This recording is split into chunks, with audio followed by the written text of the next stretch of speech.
তো hey guys, দিনটা ছিল রবিবার। রবিবার মানে আমরা প্রত্যেক রবিবার ঘুরতে যাই। তার আগের রবিবার ঘুরতে যাওয়া হয়নি, এই রবিবারে ঘুরতে যাওয়া হয়নি। তো সেই জন্য এখন আমরা বেরিয়ে গেলাম মহানন্দায় চান করতে। কাছেই তো মহানন্দাটা, সেই জন্য বারবার খালি যাওয়ার ইচ্ছা করে।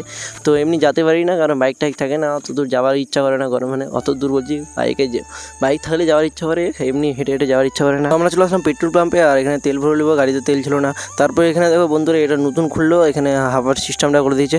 তো এখানে পাম্পও নাই চাকাতে, যখন পাম্প করে নেবো প্রথমে চেক করে নিলাম। চেক করারটাও এখানে আছে, সিস্টেমটা এখানে ভালোই করলো এখন, কারণ কারো দরকার যদি পড়ে তো এখান থেকে এখন করে নেবে ফ্রিতে একদম। তো যখন এখানে ফ্রিতে পেয়ে যাচ্ছি, এখানেই করে নিই। আর কি আর দোকানে করবো টাকা দিয়ে। তো এখানে সোজা পাম্প করে তারপরে চলে যাবো সোজা একদম নদীতে, আর কোথাও থামবো না। আর আজকে অনেক গরমও করছে বন্ধুরা, বাইরে থাকা যাচ্ছে না। বন্ধুরা এখন আমরা চলে যাচ্ছি বাড়ি, কারণ নদীতে চান করবো না, জল দেখে চান করার ইচ্ছা করছে না। আর দেখো আমার মুখটা লাল হয়ে গেছে, কারণ আজকে এত গরম করছে, এত রোদ করেছে যে কিছু বলার নাই।